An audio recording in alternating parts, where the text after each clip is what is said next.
Do you think that being a sociopath is part of the reason that you like Beyonce?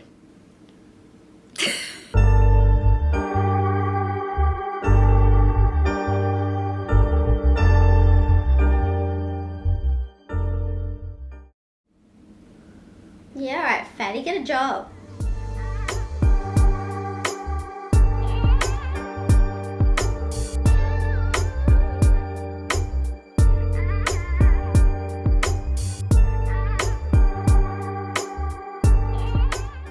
What traits make a top-tier friend? Definitely loyalty. I'm loyal to a fault. Even to chocolate brands. You will not find me straying from Whittaker's, let me tell you that much. I also definitely have a very dark sense of humour. So people who can get on board with that, I love them. And anyone I can actually open up to about not just the positive stuff in life, the things that actually matter, and people who won't judge me. I just despise people who judge or who are arrogant. Which is really ironic because I'm narcissistic, but... If you're narcissistic and or sociopathic, are you able to recognize sometimes when you're behaving badly, and how do you stop yourself? Oh, I absolutely realize I'm behaving badly. I have this so frequently now. Not now necessarily, I mean throughout the last couple of years when I became more aware of myself. I realized that I was doing really questionable things. Like I would just have explosive tempers, and I've been a nightmare to deal with sometimes. Like I don't have emotional roller coasters or anything. I'm pretty stable, flat, however you want to call it.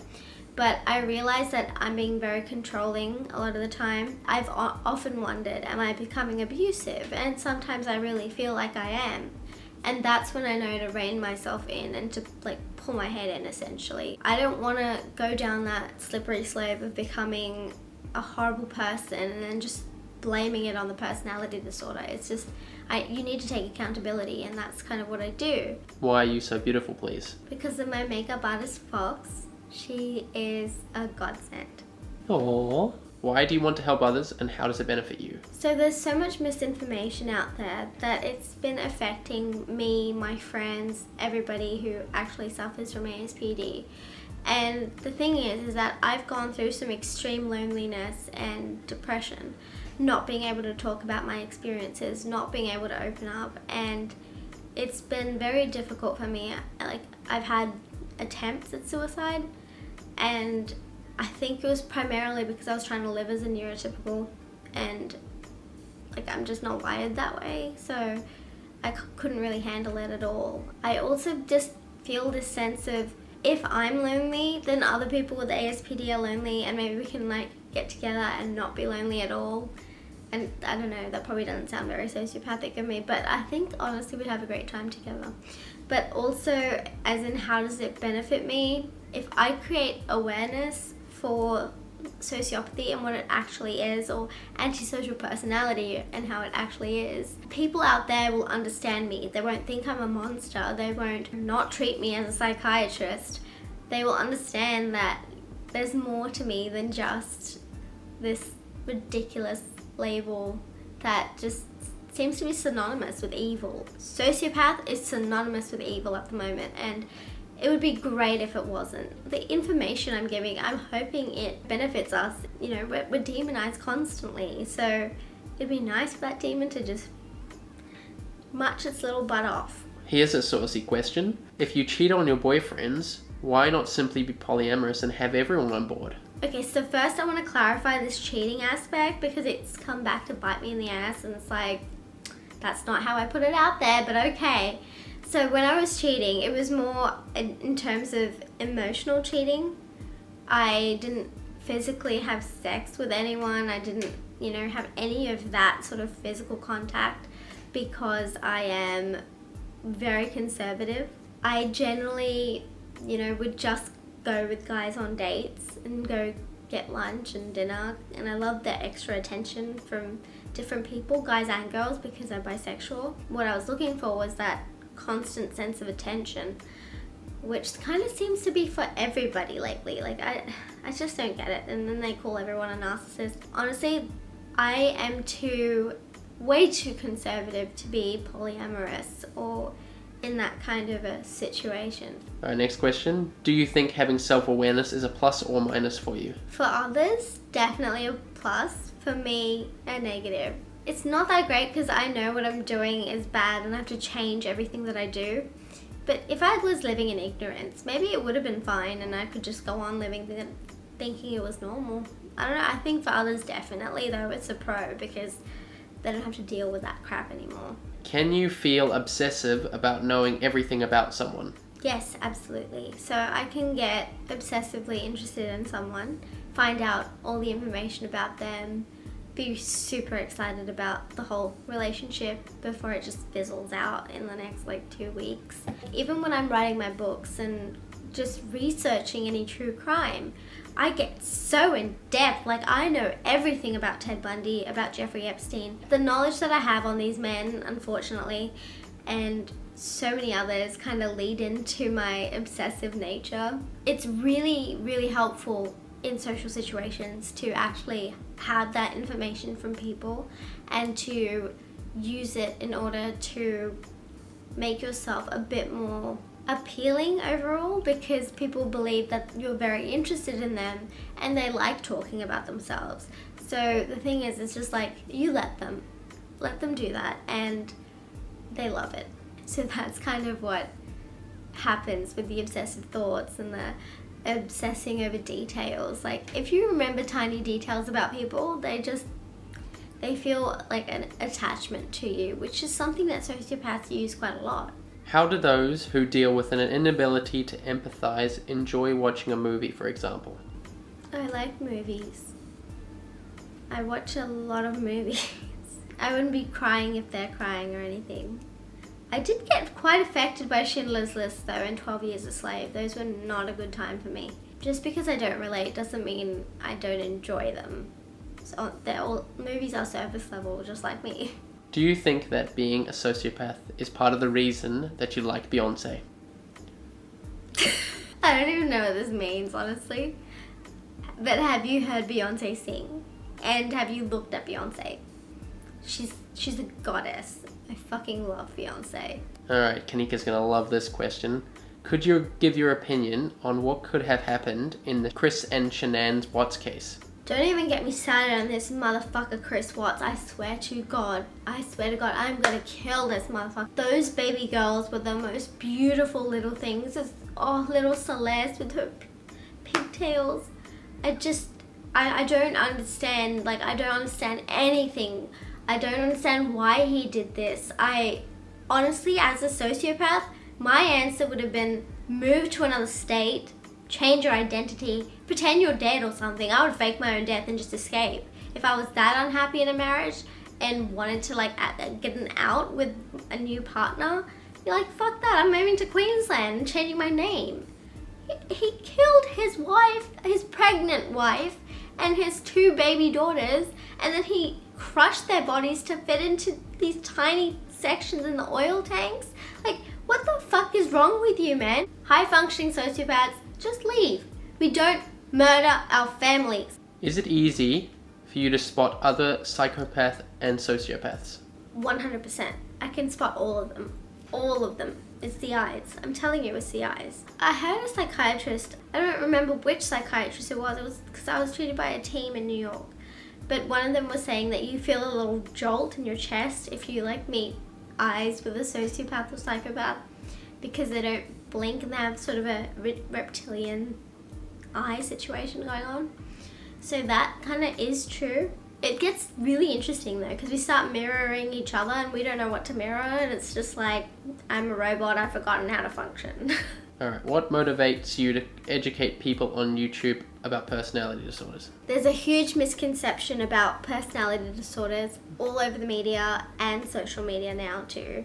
So you'll scroll through Facebook and you'll see just everything to do with narcissistic abuse and sociopathic abuse. So sociopaths and narcissists are basically synonymous with being evil, as I said in the previous question.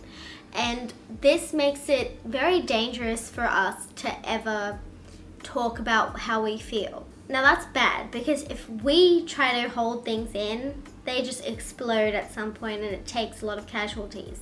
We don't want that. So what I want from this is for people to understand us, to be educated on how we actually feel and what leads us to do this behavior, and essentially to stop the toxic behavior that we are so used to. Because if we had an open dialogue with neurotypicals and with ourselves, each other, like, we would be able to come up with so many solutions that don't involve going to jail. That's just kind of why I started this. I think this is the best question of all of them. How come he said you smell bad? You look like you shower. I don't get it. She does smell bad. Doesn't shower. Honestly, he's the stinkiest person you'll ever meet. He smells like rotten eggs mixed with a cadaver. Cadaver? And manure. Wow. So, yeah, I hope that answered your question. Alright, here's a good question. How did you get your diagnosis for NPD? I've read that it's very rare for a narcissist to get a diagnosis, let alone accept that the diagnosis is true. How was that process of acceptance for you? So basically, I only got diagnosed with ASPD and NPD when I went in for a suicide attempt. It hit me really hard at first when they told me about ASPD and NPD, and I didn't think it was true at all, because I felt like, these are bad things and I'm not a bad person, so why am I being labelled a bad person? But there's so much distinction between being a bad person and being a narcissist or a sociopath. I don't get how they've become interchangeable. It's just bizarre. It's taken a long time for me to process it and realize and reassure myself that no, I'm not a bad person, and I don't deserve to have negative consequences for something I cannot control. If your amygdala is not functioning properly either, perhaps, you'd want the same sympathy from others. It's not like I've gone out to choose this in this disorder. It's not easy to live with. Let me just tell you, it is rough to live with it. So the acceptance probably set in a year and a half after that, when I started noticing how well it resonated with my behavior. My whole life, obviously, I was always the center of attention, both at school, with my parents, and I was a child model, so, that all really, really did not help the whole narcissist situation. And I was the golden child for my dad. I grew to understand, but not love that side of me. I would try and suppress it. Now I feel like I actually embrace it, because if I don't embrace it, I get really depressed, and I don't want to get depressed. Oh, another great question. What's with Alice's? I'm telling you, they're all out to get me. It feels like a big conspiracy is happening, and I'm just not privy to it. But soon, Alice's, I'm coming for you. I see you. Can you become a sociopath later in life, like around 19? You could be diagnosed at 19, but I don't think you would only develop ASPD at 19. One of the main factors for to be diagnosed with it is to have conduct disorder in your childhood, so before the age of 15. Usually sociopaths will have some very colourful childhoods, rife with robbing, lying, truancy, violence towards others, towards animals. Those animal herders, I hate them so much. Especially Luca Magnotta from Don't Fuck With Cats. Anyway, so you need those childhood delinquency to be diagnosed as an adult. They don't give you a diagnosis before 18 because your brain isn't fully formed.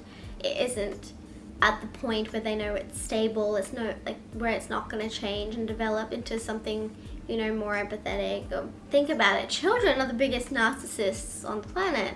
They're very sociopathic as well, because their only interest is themselves. But this is something they grow out of. People with ASPD do not grow out of it. It definitely has to be present in early life to be diagnosed with it later. So I don't think you can develop it at 19. I just want to clarify, you don't necessarily need to have been diagnosed with conduct disorder professionally by a therapist at 15, but if you have a history of behavior, it's in your parents' memory, it's probably on your school records, it's gonna be, some people have a criminal record, you will see that pattern of behavior. It's just completely necessary.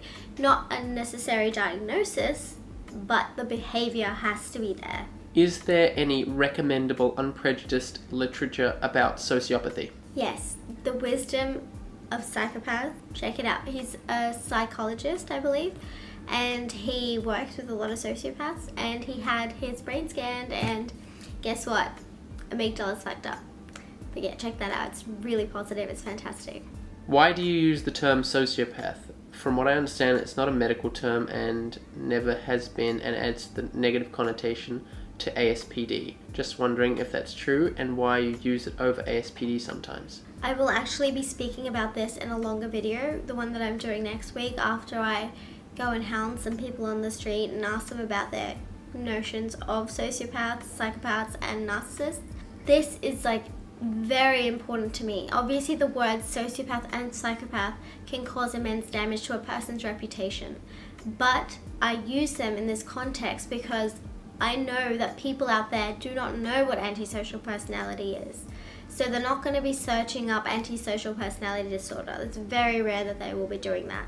They will always be searching how to deal with your sociopathic ex, your sociopathic boss, your narcissistic mother. And so I go with these buzzwords because I want to pull people in with that buzzword, but then keep them around to educate them about what is actually going on under the surface, which is antisocial personality disorder. It's obviously a disorder that's been deeply maligned by society and by everybody, really, without anyone actually bothering to see how we feel about it. So it's a good way to ease people into the concept of it. But again, I do think it is negative, and I will be eventually slowing it down once people do understand that it's ASPD that we're talking about. So I understand that sociopath and psychopath are not medical terms. They're definitely not medical terms, especially not in the DSM-4 or the 5. So it hasn't been in the DSM since I believe it was DSM-2 or 3, which was back in 1970 and before that. I think sociopath is a very harmful word overall, but I need to do it in this context. Alright, next question. How does Sam's family feel about him marrying someone with ASPD? I don't think they fully understand the concept of ASPD, but they're very loving, wonderful people, and I have the best of intentions for being with Sam, so I don't think there's anything for them to worry about. I cherish Sam and put his needs above my own sometimes, and I think I do all that I can to be a loving, helpful, and kind partner, so I don't think it's relevant. Oh, I'm tearing up. Alright, in your opinion, how important is therapy? Therapy is just one of the most important factors for being a successful and high-functioning Cluster B personality. Now, if you can't find a psychiatrist or access one near you, this might be an option for you. And I know there's a lot with ASPD who don't really feel comfortable going to a psychiatrist because, well, they don't even see us as patients sometimes. Let's be real. And so I was thinking, I want to work with a psychiatrist and create this community. I've been talking about it for a while, but it's really just it's all happening right now. It's up there, it's ready to go. So I was thinking we'd do weekly talks with me from my personal experience and them from their professional experience. So you get both sides of the coin. It will be more something that you guys can access and be really involved in the whole process. If you want a lived experience, I'll be happy to answer your questions. Obviously no one can diagnose you online, and I certainly can't because I'm not a medical professional. But the psychiatrist that we will have, who will be certified, still cannot diagnose you over the internet. So if you want an actual diagnosis, you will have to go see your therapist. But we could be here as a sounding board. So if you have any bad thoughts, or if you just want some advice, if you want help with whatever you're doing right now, if you're struggling, we will be there and we will work together to kind of come to a solution. Another thing that's been happening is I've been getting a ton of requests from people saying that they want help with their relationships with sociopaths or narcissists, and I'm more than happy to offer this service. But of course, I need to keep reminding you guys that I'm not a medical professional and I'm not here to give you a diagnosis. I can only tell you what to do in my experience, which, to be fair, I'm pretty high up on the end of sociopathy and narcissism both. so I feel like I'm an expert on both. But obviously I'm not a scientific expert on both. There's people who just want the real, one-on-one chat. They want to know more than the clinical side of the whole disorder. They want to know how our inner workings are. That's another option that I'm going to pursue, I believe.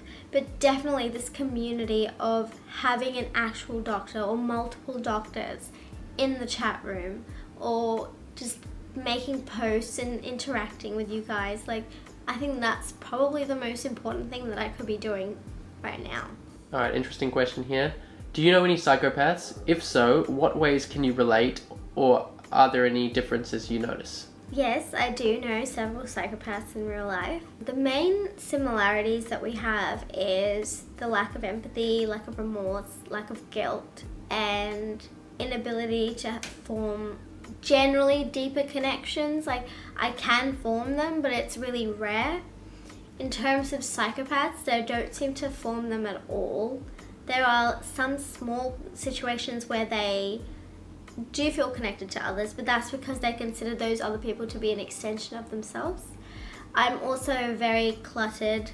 I don't tend to follow through on a lot of jobs I haven't followed through on. Psychopaths tend to be more clean-cut, precise, clinical about what they're doing. So they'll plan out things months, even years ahead, whereas I'm just like, all right, let's just go to Queensland. There's a difference between the order and the chaos. So psychopaths are order and sociopaths are kind of chaos.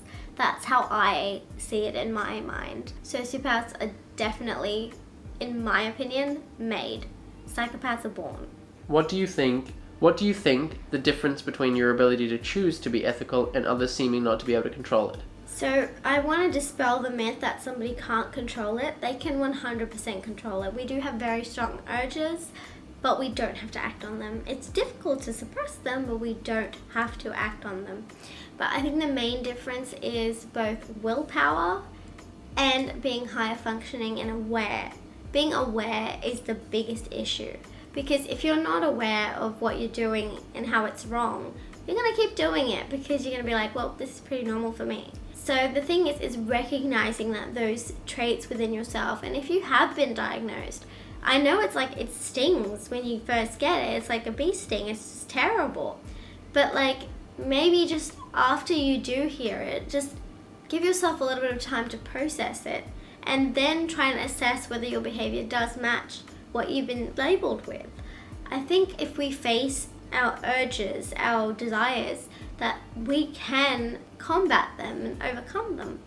I think these are the main factors when it comes to controlling our urges and choosing to live ethically. Do you see other people as robots? How do you view empathic people? Do you think empathy makes someone a sucker or instantly puts them on a competitive disadvantage?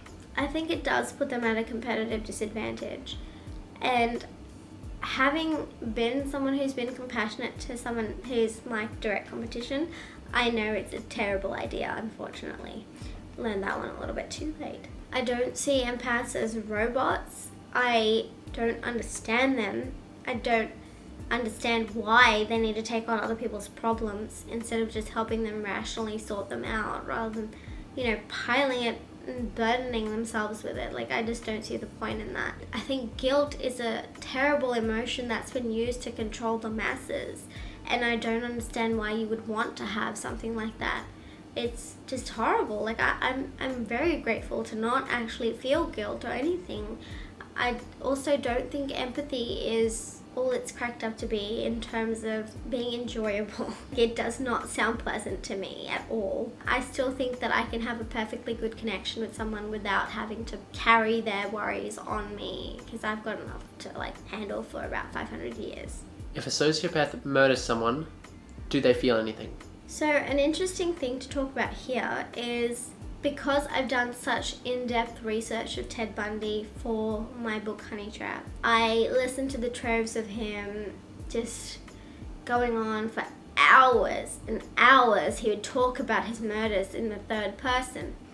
But what he was saying was that in the immediate follow-up to a murder, he felt immense grief, anxiety, and stress. Not really for the victim's sake, but more that he's exceeded like the boundaries of human society, and he's become, you know, a degenerate. He really did not want to be a degenerate. He wanted to be like that good Republican boy that he was portraying himself as.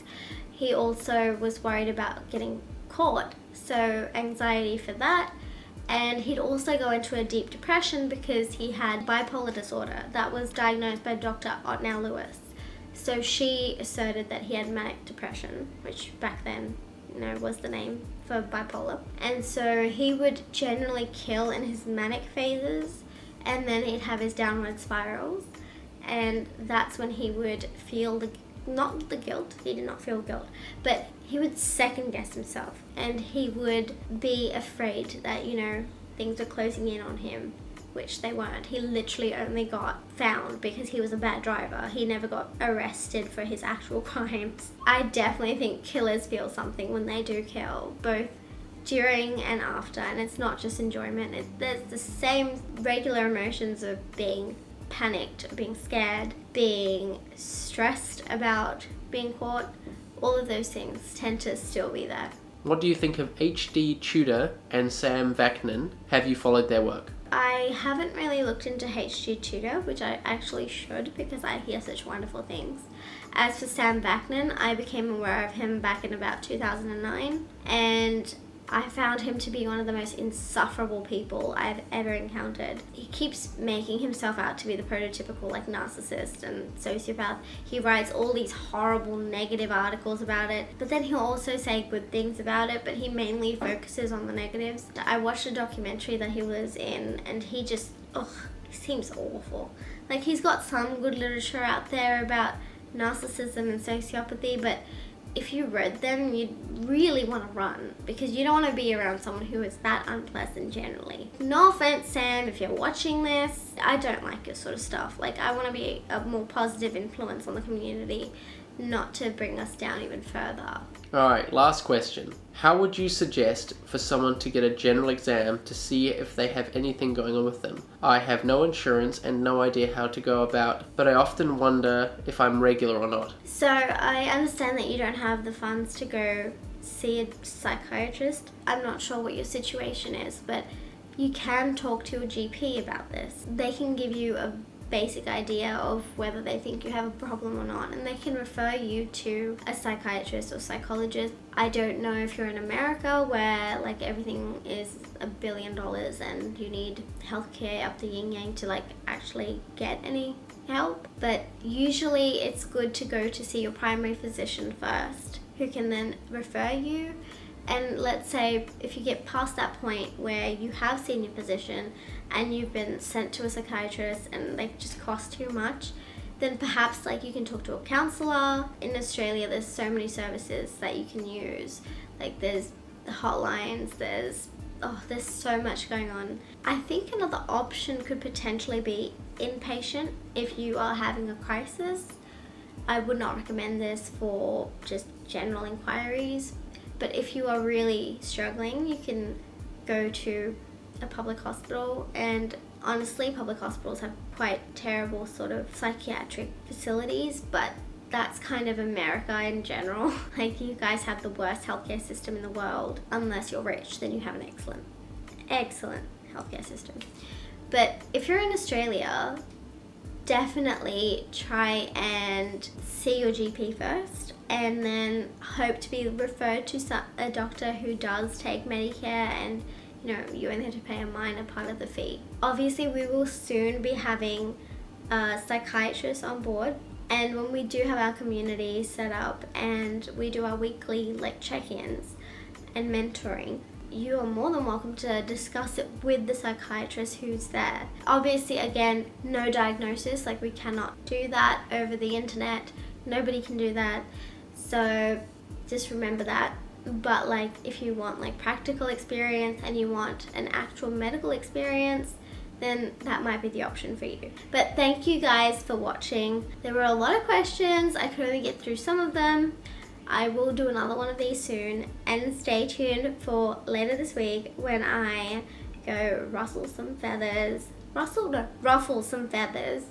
out in Sydney CBD, just asking people how they feel about sociopaths and narcissists, and then like getting some truth bombs out there. Stay tuned.